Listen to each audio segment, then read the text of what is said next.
Shabbat Shalom, Mishpacha. Well, I guess, the goings on in the world are many.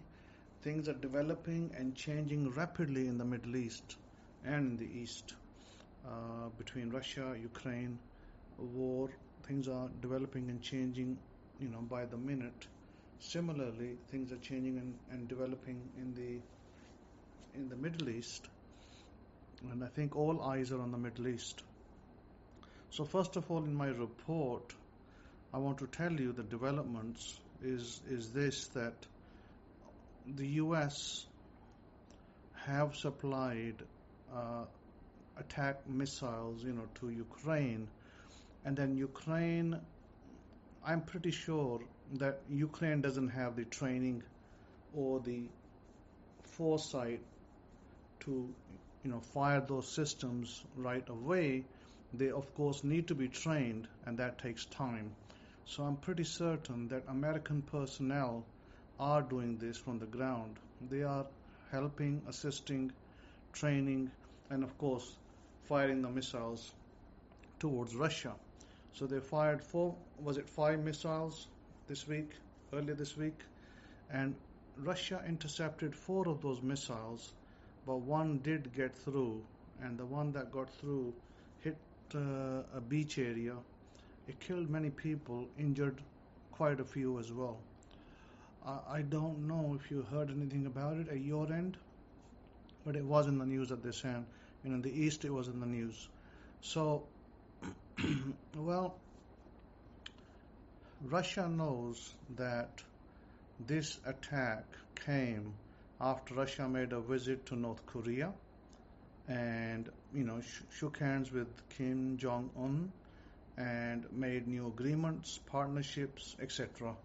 And what appears to be that the West didn't like that.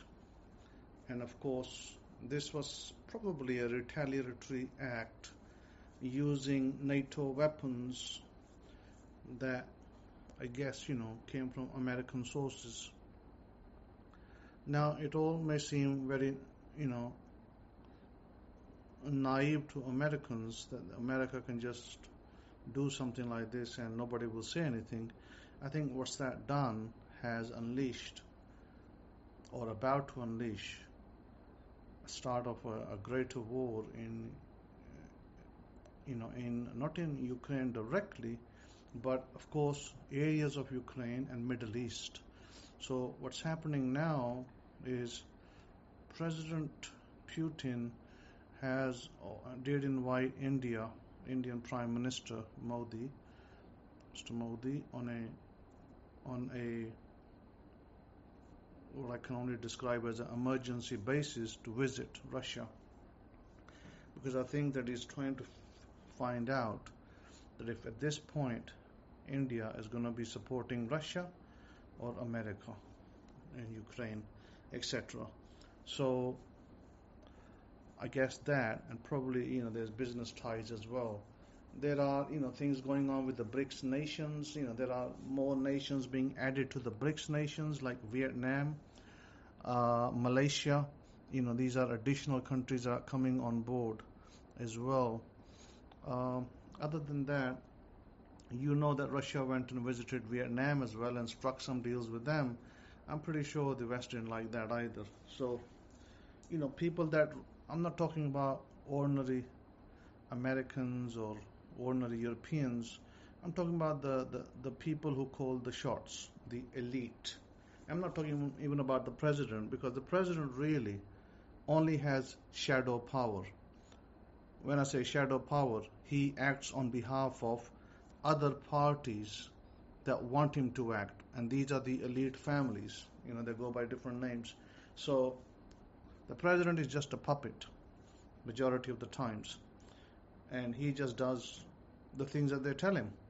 Now, the reports out of the UK were, of course, there's an election coming up there earlier this year. We got an election in America later this year, and so the feeling in the UK is that the Indian man over there, Rishi Sunak, has got into power through the back door, and they want him out. they want to bring in, somebody of their own, I guess, origin. Let's put it that way. So they don't want him in power. Conservatives have lost a lot of ground in the UK because of the things that they did in the past. And, talking to my brother recently, he told me that the bills in the UK, electricity and gas bills have tripled, almost not even tripled, quadrupled almost, have gone up nearly 4 times as much as they were, prior to this war that started with Ukraine back in February last year. And the reason is very simple, is because they get their gas from outside. It used to be transit through Ukraine. Now Ukraine is in some kind of war, so it could transit through other areas. Russia has a spare pipeline, but they had the Nord 2 stream as well that was going direct to Germany. And as you know, America blew that one up with the help of Norwegian. Norwegian got involved in that one too. So the thing is this, that at this point in time, things are very delicate. North Korea has now signed treaties and deals with Russia. They're going to help Russia with supplying arms and buying arms as well. Russia is going to supply arms to North Korea to make them build them better in their nuclear arsenal. And Russia is also placing nuclear missiles around about Europe to counter NATO. So whether Ukraine, not this whether, Ukraine is set to join NATO, but NATO is trying to expand its borders towards the east, towards Russia. But Russia is countering NATO by placing its missiles in key locations in East European countries that are aligned with Russia. Now they have sent their nuclear subs to Cuba, which is only 90 miles off the US coast, as you know. So things are heating up, and Russia has said that they will have to change their nuclear doctrine, because it may not be, we'll fire if we have to. It will be we'll fire if we like to, so they can fire the nuclear armament whenever they feel like it. It's not, it doesn't have to be a strike because somebody hit them. It could be a preemptive strike. So they can decide to strike Ukraine, and they can do so preemptively. If they decided today, they can strike Ukraine today with a preemptive strike. And what can happen with that is that back in Hiroshima and Nagasaki, when the bombs, nuclear bombs were struck by the US, of course, it led to the ending of the war, but it also led to possibly, hundreds of thousands of deaths that we're probably never told of. And radiation that spread in the cities killed many, many people for maybe many years to come. And I think that's going to be the status in Ukraine. If Ukraine does not back off and does not stop what it's doing, it's going to destroy many people in Ukraine. Already the so-called prime minister, or president if you want to call him, Volodymyr Zelensky, he's nothing but a puppet of the elite.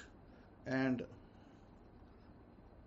even Mr. Putin said that he's set to be removed by 2025 if he doesn't win the war, if he doesn't do what they're expecting him to do.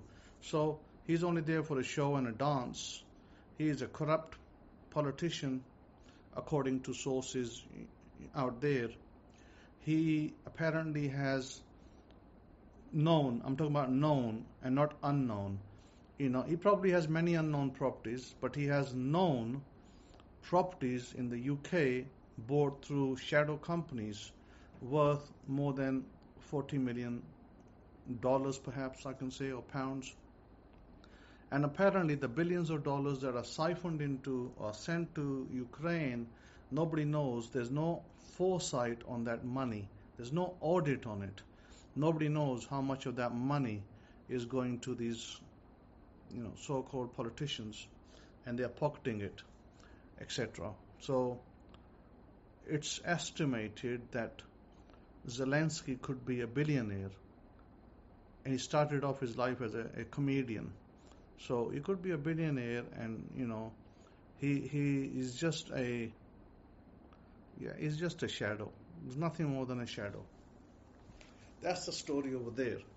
So the story, as I told you last week, with Gaza and Israel, was that the Taliban, they wanted to get in on the action, and they asked Iran to get their fighters. They got 100,000 fighters. They want to get into Gaza, and they've asked Iran to get them into the zone, fighting zone. Now, how Iran does it, I don't know, but it's kind of estimated that they could go in through the back door, like they could go in through Iraq, they could go through Jordan, they could go through Syria, places where Iran has access. Also, Israel has already lost the war. The whole world saw it. We were told stories of 1967 and Yom Kippur War, and what I said when I read those stories is that you can rewrite history the way you want to. How do you know that if the history was accurate? Because it could be rewritten, and it has been rewritten many, many times. So to me, I never believed for a second that Israel claimed to be as a supremacy that it claimed in the past, because I didn't see it in their actions. I didn't see it on the ground. So, they can claim to be a superior military and whatnot. You can put whatever label on yourself. It doesn't mean that you are that label, you are that military. Because the military of Israel, although it may have high technology, but it's not gone out to fight any big nation to date, as I know. Like for instance, did Israeli forces go and fight the Vietnam War, like in Vietnam, like America did? Did they go fight in Korea? No. Did they fight in Vietnam? No. Did they fight in any other major battle? No. So you can't rate an army because they go and fight a ragtag army in Gaza or in Palestinian regions, and just because those people didn't have sufficient weapons, didn't have good enough weapons at that time, and they fought them, they can march in with their tanks and F-16 fighters and bomb them, and then they claim victory. But that's to me, that is not a powerful military. Because look what happened. We heard all those stories, we read about them, but when it came to the nitty-gritty fighting, which we saw recently between when Israel invaded Gaza, we saw how Israel's IDF was crushed. They were, made mince pies out of them. They destroyed their vehicles by the dozens, with homemade devices and probably technology that they received from possibly China, possibly Iran, whoever supported the Palestinian fighters. We saw how they dismantled IDF step by step, and how the IDF military lost their, not only the war, but also their morale. Now, as I told you that Benjamin Netanyahu is the one who orchestrated this war, he's the one who wanted to go to war. So he, just like in this Volodymyr Zelensky, or Zelensky, however you want to pronounce his name, he created more widows in Ukraine than any president in history. That is, by the way, that is a known fact over there on the ground. He created a lot of widows. A lot of people died, a lot of male fighters, soldiers died. Similarly, I'm pretty sure that Benjamin Netanyahu has created a lot of widows in Israel, and that will come out in due course. You will hear about it down the road. But I'm telling you right now that because of him, a lot of IDF soldiers lost their lives, because they should have never entered Gaza and never fought that war. Christians, on the other hand, are belligerent, ignorant, A lot of them are ignorant who support Israel, who support the Edomite nation, because they are nothing but Edomite hybrids. And I say that without any problem, because they are. And sure, there are, you might say, well, what about, are there Semitic Jews there? Sure, there are Semitic Jews there. But it doesn't mean the entire 6 million people, 7 million people are Semitic. It's not. Just because you give yourself a name, Jewish name, doesn't make you Semitic. Just like if you give yourself an American name, it doesn't make you an American.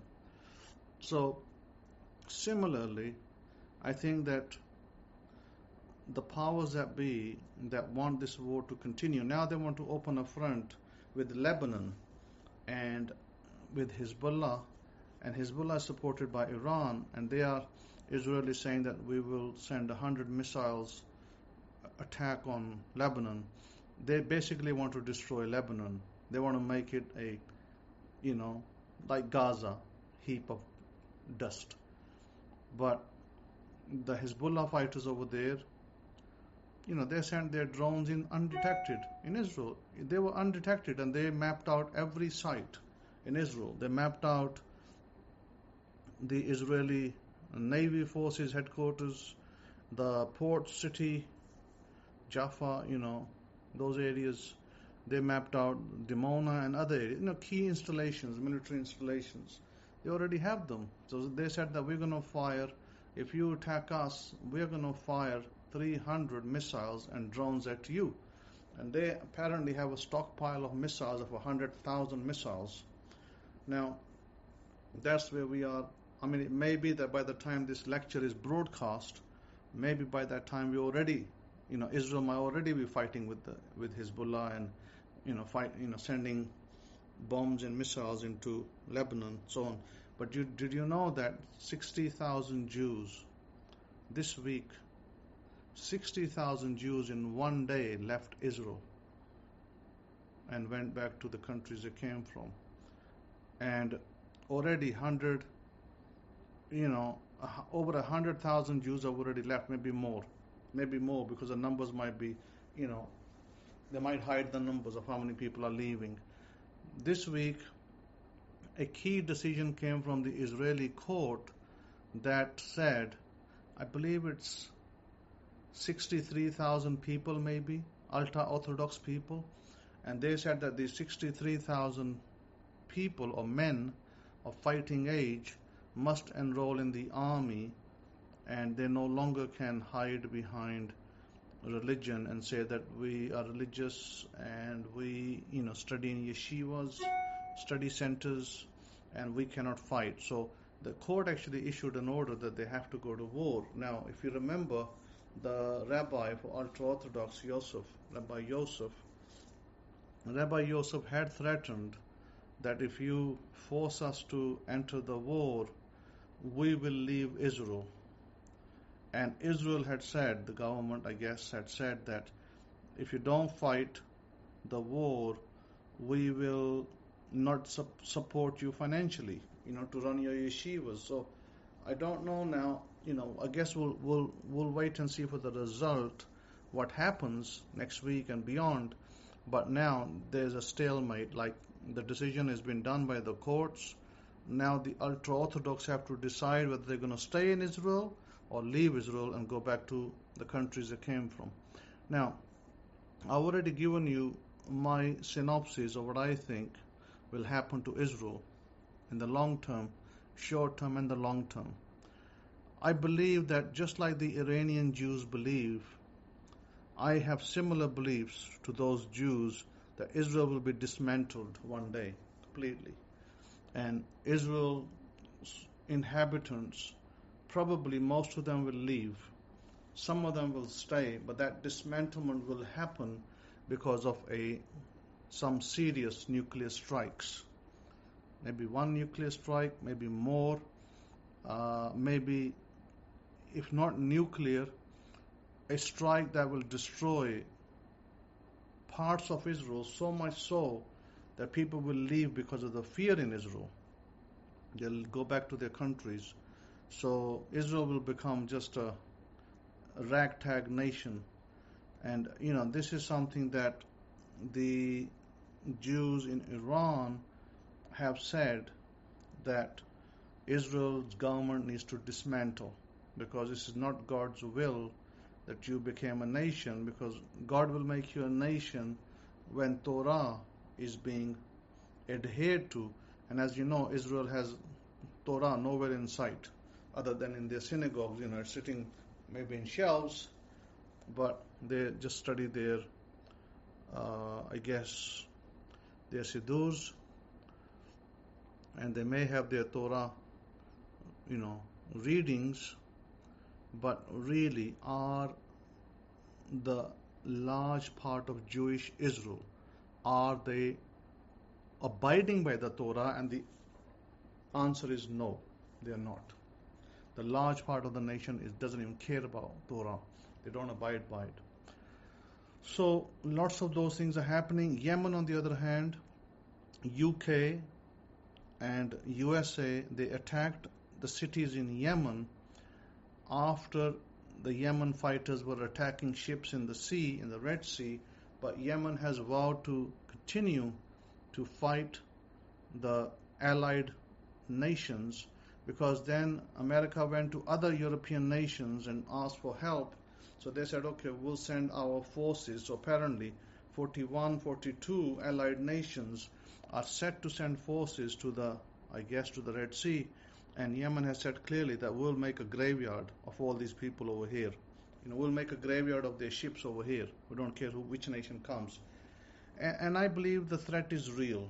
It's not just a threat. I believe that they can make the graveyard over there because they have the technology to do so. So far, America hasn't been able to counter their technology. The UK hasn't been able to counter their technology. Neither has any other country.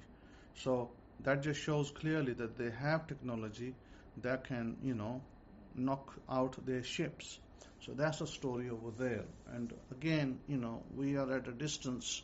We are looking on. We are as observers.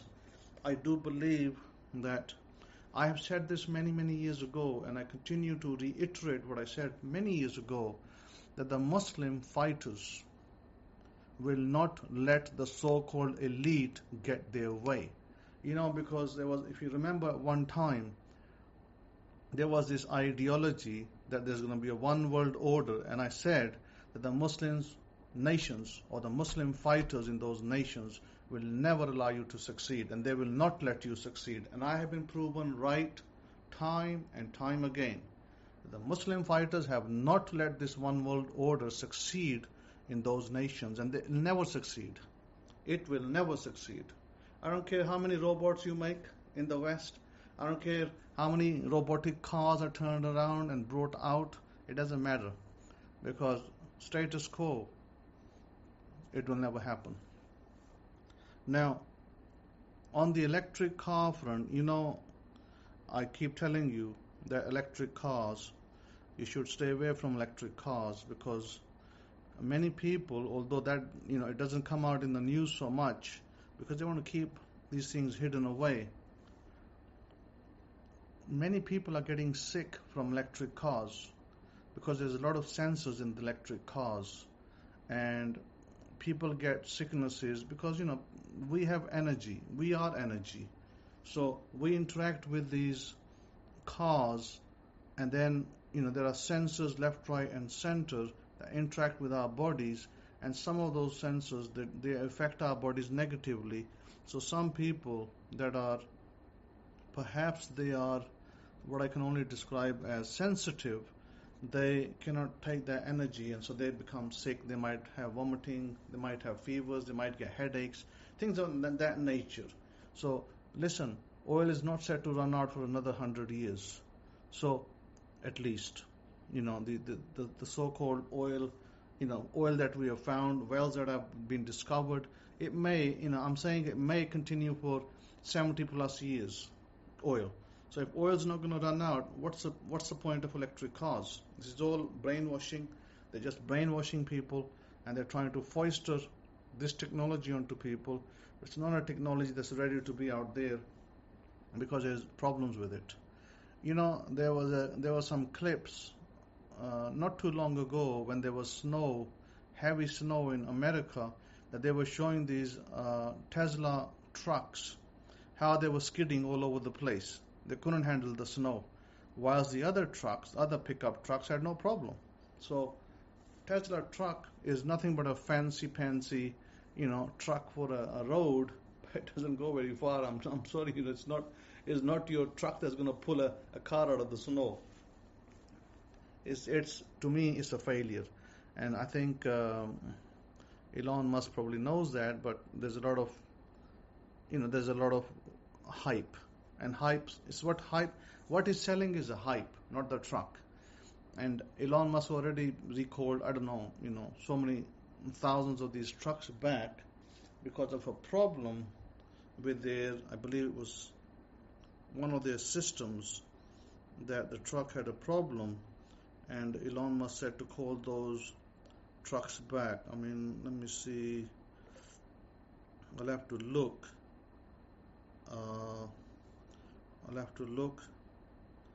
Oh yeah, and whilst we're looking at that, the Houthis have claimed that they have targeted another ship in the Arabian Sea, that they are actively destroying ships, as they come, as they go.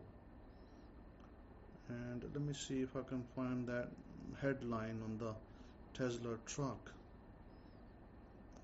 How many were recalled? Was it a news item? Oh, yeah, here it is. 11,688 Tesla recalls Cybertrucks because of safety issues. That excessive electrical current in the vehicle could cause the front windshield wiper motor controller to fail.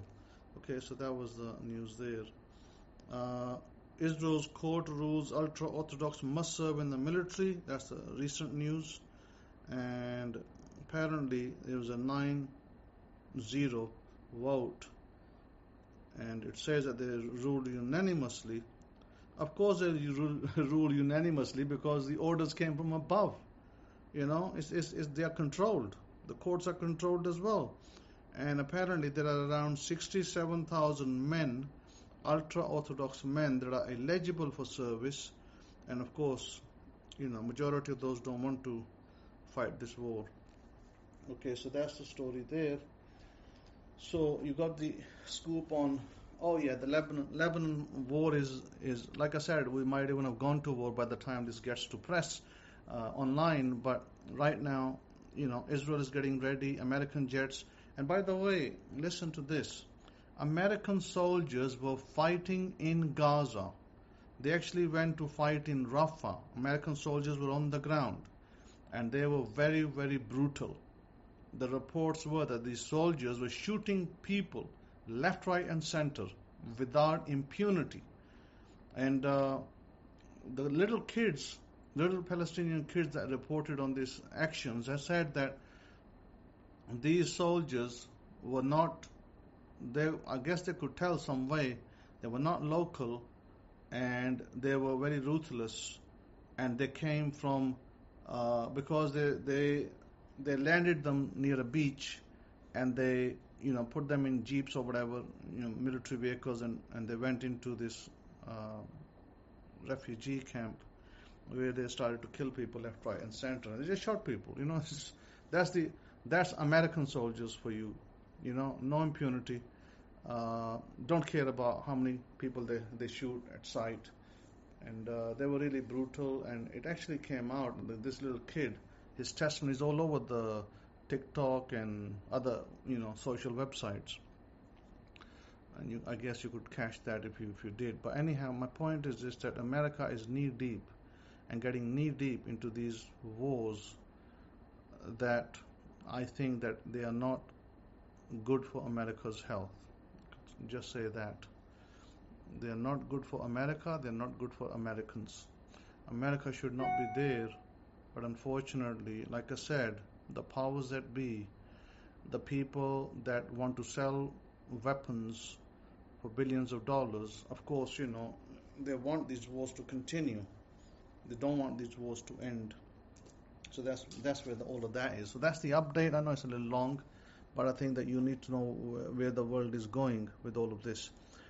Now, of course, the Parsha for today is Parsha's bow, where in chapter 10 of the book of Exodus it says, "Now Yahoshua said to Moshe, Go into Pharaoh, for I have hardened his heart and the hearts of his servants, that I may show these signs of mine through him, that you may tell in the hearing of your son and your son's son the mighty things I have done in Mitzrayim, in Egypt, and my signs which I have done among them, that you may know that I am Yahoshua." And Moshe and Aaron came into Pharaoh and said to him, "Thus says Yahoshua, Elohim of the Abrahu, how long will you refuse to humble yourself before me? Let my people go, that they may serve me." Now, I want to point out certain things. On TikTok, there may be some good teachings, but on TikTok there's also a lot of false teachings. They come out with these stupid ideas that Yahoshua, the name of God, is demonic, it's a demon and things of that nature, which I think is absurd. Because first of all, talking about some of these black groups that are coming out with these theories, who want to go and serve ISIS, and they want to serve their tree gods in Egypt, so they can do so. But to insinuate things like that, I think it's absurd, because there's no such history like that. Let me tell you how we pronounce God's name. God's name is pronounced like this: Yahweh. Yahweh. You breathe out. When you breathe in first, you breathe in Yah, and then you breathe out. You do not do Yahuwah. This Yahuwah pronunciation that came out, from the so-called black Hebrews in America is totally fake, totally false. The name of God is not pronounced like that. Because when you look at the short form of the name, Yod and He, it actually says in the Psalms Yah, and that is accurate. That is how the initial name begins. So whenever you pronounce God's name, if you're richly clean and you want to pronounce it, you can do so, but remember how I just pronounced it. Don't do that twisting and turning of your tongue. This is not pronounced like that. And again, the way you pronounce the letters is Yod, He, Wah, He. Why? Yod, because you breathe out. He, Wah, He. Because when you do that, you actually activate certain centers of your brain. That is what the name is for. And it is absolutely wonderful to know that God's name is for that. So, I have never got into the names argument, as you know, with these so-called groups.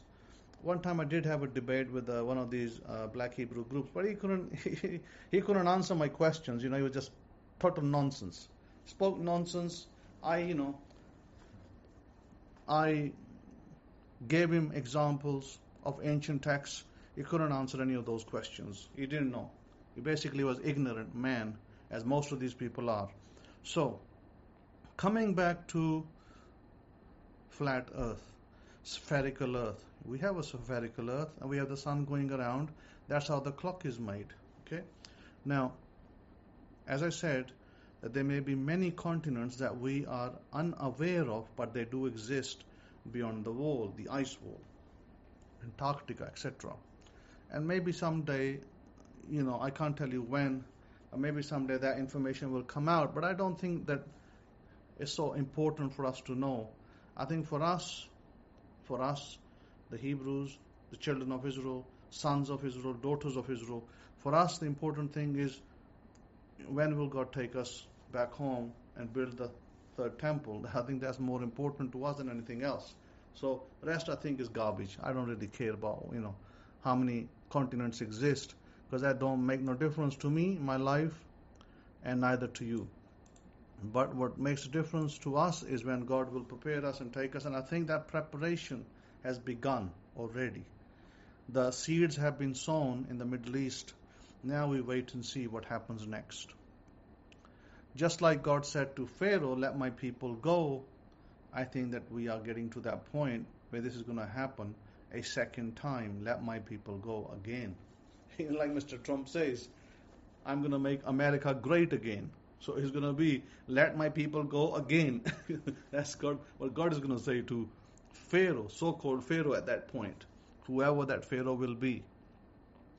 So a lot of development in the East, a lot of development in the Middle East, and some in the West. Now, how Russia will attack America is not directly. Russia will attack America indirectly through the proxies in Middle East. Okay, I think that's enough to say. And more information on that maybe down the road. But right now, what I want to tell you is what I would like to do.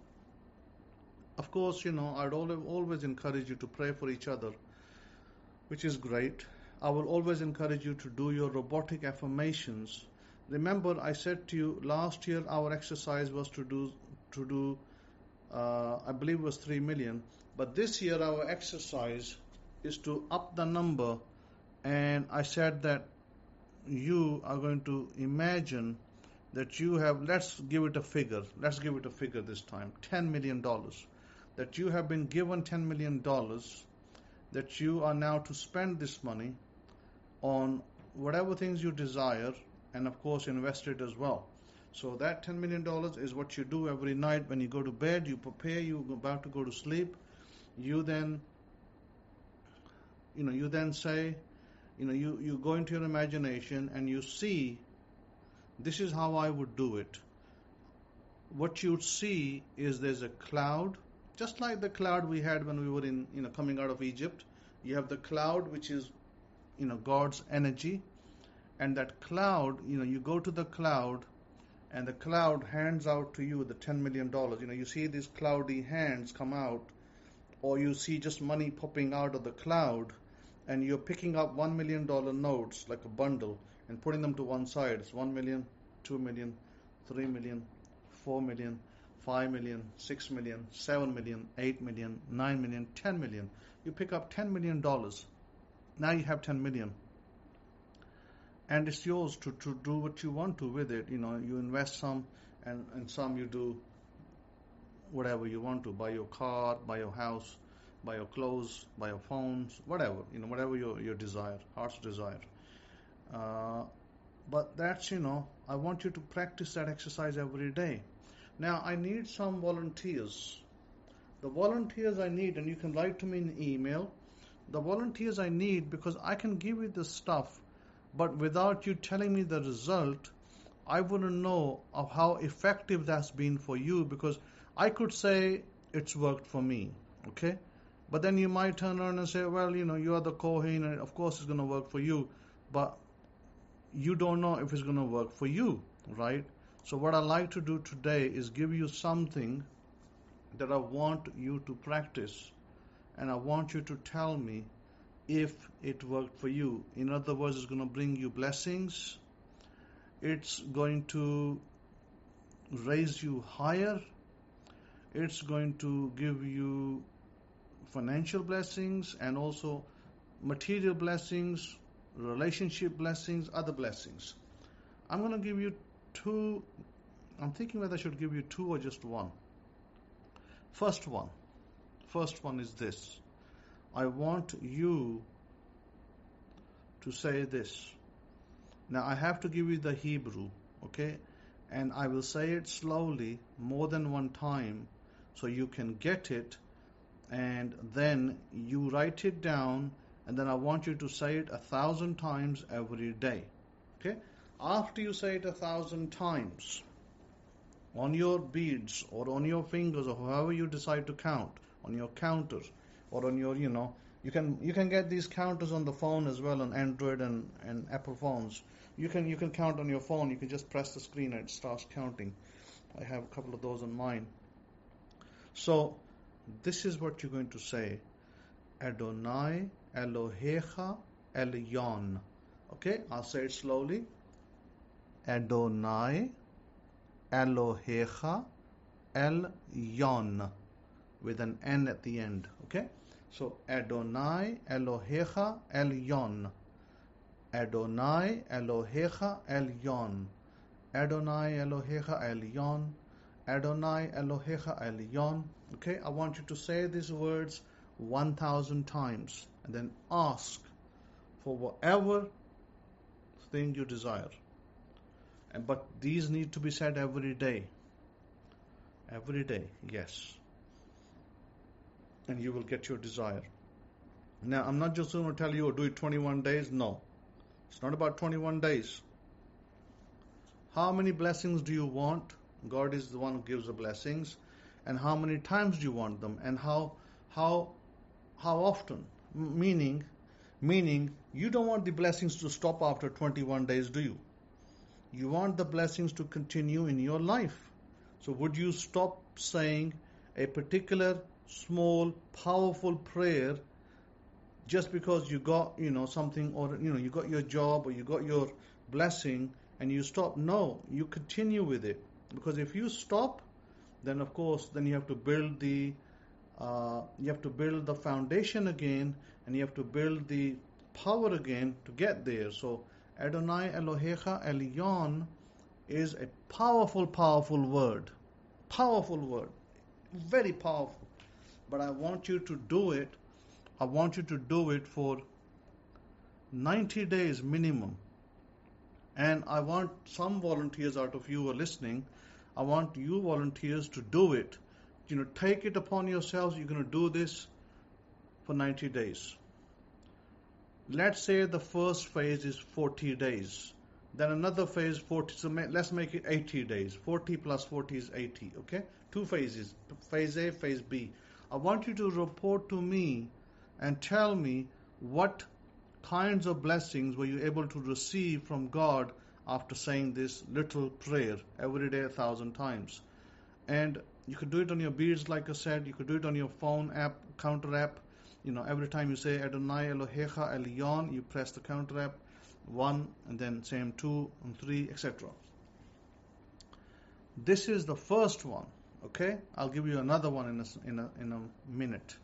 And I want you to write this down, the date when you start, and when you were saying it, and what you asked for. You can ask God for anything you desire, and then when God gives it to you, I want you to mark the date of how many days, weeks it took to get that, and then you can report it back to me to my email address, shimon63@yahoo.com, because I'd like to know. Because like I told you, if I do it for myself and I get something, then it's not a good test. I want you to do it, to make it a good test. So that's the first one. And if there are, men amongst you who are willing and have the time, inclination to do it, wonderful. If there are women amongst you who want to do it, are willing, women, girls, etc., the daughters of Abraham, if you are willing, you want to do it, you have the time, wonderful. It's not going to take a long time. It's only 4 words. Adonai Elohecha Elyon is 4 words. It don't take that long to do it 1,000 times. Maybe it might be 10 minutes of your time, but look at the blessings. Let me give you another one. This is a little bit technical. Maybe you need to hear it a little slower, and you might understand what I'm asking.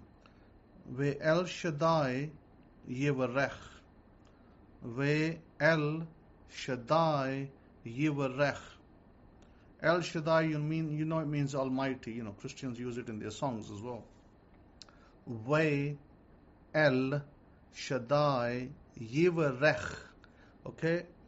Now, I want you to do this blessing, this little prayer, 1,000 times every day. Now, I don't want you to mix it, okay?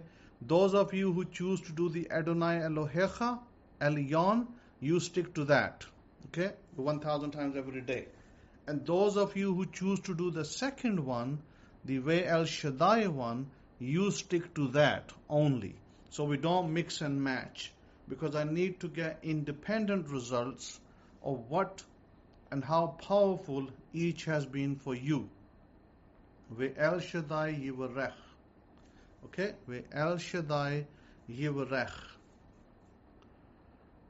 And there is another word, but I don't know if you might, let me give you the other word with it. Otcha.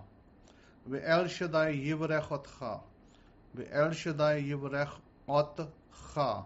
So you can write it down, and those of you who choose the second prayer, I want you to just do the second prayer for 80 days, 40 and 40. And those of you who choose the first one, Adonai Elohecha Elyon, I want you to do that again for 40 and 40, 80 days. Write down the dates, please.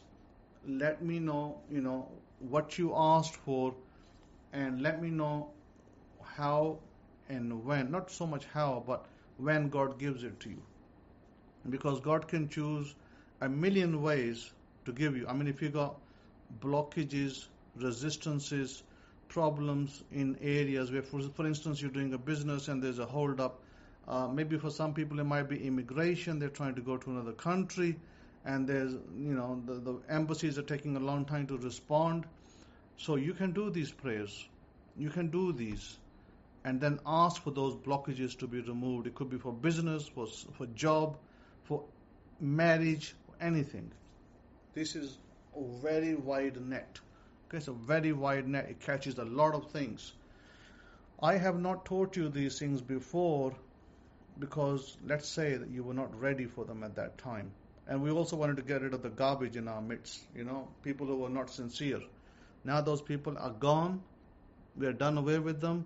Now we can start teaching the sincere people the things of Torah. By the way, these come from the Torah. They have nothing to do with half Torah portions or other things. They come from the Torah. These are Torah words. That's why I want you to do them. Very, very powerful. Very powerful. And I'm only giving you 2 prayers, very small at this point, because I would like you to try it. I would like you to do it. And I'd like you to tell me the result of these prayers so that I can gauge, how you guys are doing with them. And perhaps, we can use these. I can then additionally give you more down the road, but of course, you need to be sincere. The way to get what you want is you need to be sincere, and you need to repetitively, robotically do it. And that's the only way you're going to build momentum. If you build momentum and you do it, and I don't need to tell you the best times. The best times you already know. The early morning hours, late night hours, and the middle of the night, like midnight hours. Those are the best times. 3 o'clock in the morning, 5 o'clock in the morning, anytime between 3 to 5, or let's say 3 to 6 a.m. In the evening, 9 to 12, midnight, and then, of course, you can do it in the middle of the day as well. I'm not saying it's not powerful, but it's not as powerful as those times I just illustrated. So please do them and report back the results. I would love to know how these are helping you, so that we can then do more of that later down the road. So I've also added the number 13 in this list, which I'm going to speak about next. So let's talk about the number 13. The number 13 in our, Western culture, or let's say, kind of Western culture enters other cultures as well, through McDonald's and Burger King and KFC and all that. But the number 13 is believed by Western culture to be a negative number, or a bad number. So they tell you, Friday the 13th and all of that. They make out like it's such a bad deal. But let me tell you a secret. I personally have never believed that the number 13 is a bad number. In fact, number 13 for myself has always been a very lucky number. Okay? You decide what numbers mean to you. You need to decide that, not other people. So number 13 is very, very lucky number. I will give you a code that I use that will generate wealth for you. But I'll give you that maybe some point. But here's the deal. Generally speaking, the calendars that used to run in the ancient days, they were changed around, modified with, and we ended up with different calendars. Lunar calendars, solar calendars, Gregorian calendar. We had Julian calendar, then Gregorian calendar. Technically, the actual new year kind of always started around March, April time, and April 1, that was termed April Fool, was really, I guess, for many, the beginnings of the new year, or at least close to. And they switched it to January. Now, remember, even in the Jewish lunar calendar, which is not very ancient, which is about 2,000 years old, and even in that, they have to add a 13th month, right? So, technically, there would have been 13 months in a calendar of around, 28 days, something like that, 28 days each. There would have been 13 constellations. So even your constellations that they've given you have been modified, altered, and are not the constellations that should be. There is a change that makes them wrong. So that's something to think about. Like when they tell you give you an example. So to give you an example, like for example, my one of my younger brothers, his date of birth falls in June, okay, June 6. And according to his date of birth with the previous constellations, the wrong ones, he's supposed to be a Leo. But actually, in the correct constellations, he would be a Taurus, not a Leo, because it's switched around. So that's the thing. Capricorn begins January 20 to February 16. Aquarius, February 16 to March 11. Pisces, March 11 to April 18. Aries, April 18 to May 13. Taurus, May 13 to June 21. Gemini, June 21 to July 20. Cancer, July 20 to August 10. Leo, August 10 to September 16. Virgo, September 16, October 30. Libra, October 30, November 23. Scorpio, November 23, November 29. Ophiuchus, that's how they pronounce it, November 29 to December 17. Sagittarius, December 17, January 20. Now these are the actual ones that should have been, but if we go compare these dates with the other one that they give you online or on various forums, you'll find that they're completely different. There's a lot of changes. They don't match up. They don't line up. Our planets don't line up because of that, which is interesting. We have 13 cycles in a year instead of 28 that they tell you. There are 13 important chakras in the Indian system. There are 13 lunar cycles in a year. The reason they want you, the higher powers here, to change everything so they can keep you out of your rhythm and out of your vibration. So you cannot be what you want to be. Aprere to means to open, which is April, which basically is the beginnings of the new year. So the missing month in the list is between June and July, which is called Sol, which obviously is not listed. So the number 13 is actually very good for you.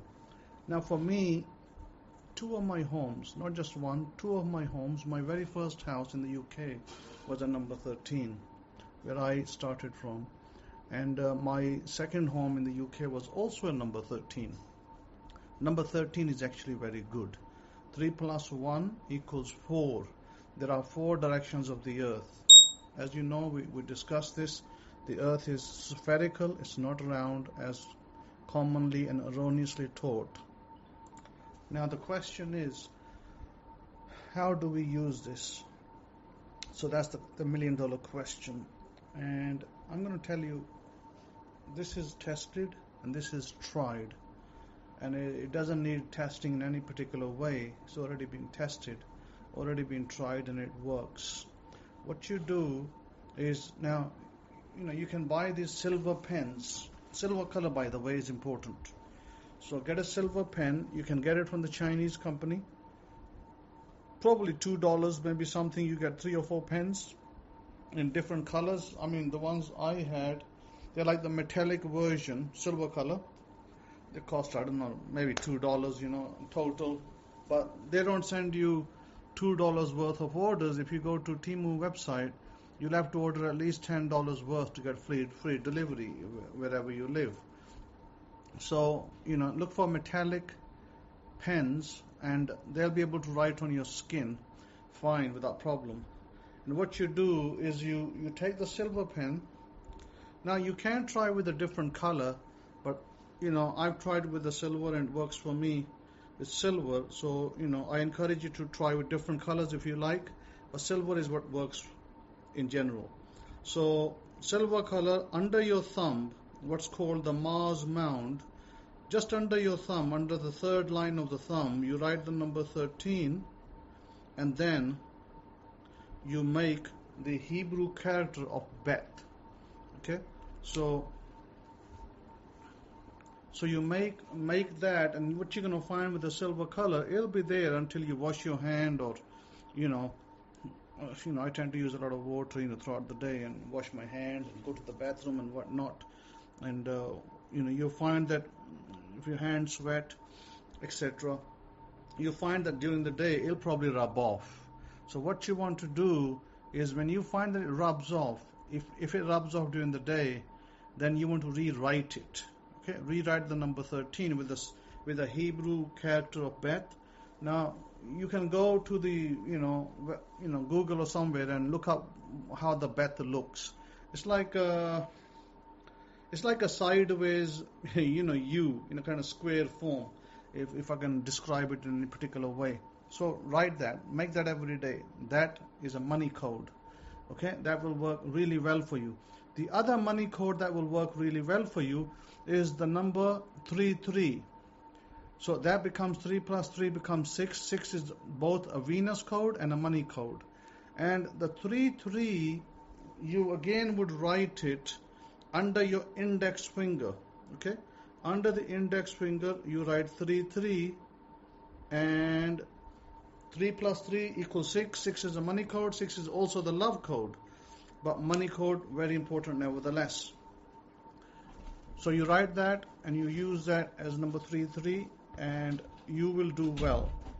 Just when you find that it rubs out every day, it probably rub out, in my case it rubs out every few hours, so I have to keep writing it. So you write number 33. 33, like I said earlier, is 6. It will activate the money